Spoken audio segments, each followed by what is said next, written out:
आणि आता पाहूया टॉप 9 मोठ्या बातम्या। आसाराम बापूला सर्वोच्च न्यायालयाकडून अंतरिम जामीन मंजूर। महिला अनुयायींवर अत्याचार प्रकरणात जन्मठेपेची शिक्षा भोगत असलेल्या आसाराम बापूला 31 मार्च पर्यंत जामीन। वादग्रस्त प्रशिक्षणार्थी IAS अधिकारी पूजा खेडकरची अटकपूर्व जामिनासाठी सुप्रीम कोर्टात धाव। पूजा खेडकरचा जामीन अर्ज दिल्ली हायकोर्टाने फेटाळला। कोर्टाच्या निर्णयाकडे लक्ष। 1 एप्रिलपासून सर्व वाहनांसाठी फास्टॅग अनिवार्य। राज्य मंत्रिमंडळाच्या बैठकीत निर्णय। इंटरपोलच्या धर्तीवर देशाचेही भारत पोल लॉन्च।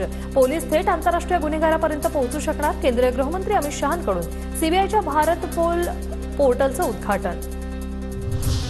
अभिनेता सलमान खानच्या वांद्र्यामधील घराची सुरक्षा वाढवली। घराच्या खिडक्या बाल्कनीमध्ये खास बुलेट प्रूफ कार। हाय रिझोल्यूशनचे सीसीटीव्ही कॅमेरे। घरासमोर पोलीस चौकी तैनात। देशातील आजीबाजी 2 पंतप्रधानांकडून स्वखर्चातून दिवाळी साजरी। मनमोहन सिंग, नरेंद्र मोदींनी दिवाळीसाठी सरकारी पैसा वापरला नाही, आरटीआयची माहिती। चीनमधील HMPV व्हायरसच्या पार्श्वभूमीवर केंद्र सरकार गंभीर।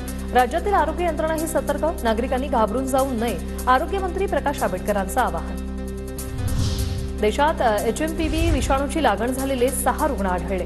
HMPV विषाणू भारतासह जगभरात आधीपासूनच अस्तित्वात, केंद्रीय आरोग्य मंत्रालयाकडून स्पष्ट। नागपुरात HMPV विषाणूचे 2 संशयित रुग्ण सापडले। 7 वर्षीय मुलगा आणि 13 वर्षीय मुलीला विषाणूची लागण झाल्याचा संशय। दोन्ही लहान मुलं उपचारानंतर बरे झाल्याची माहिती।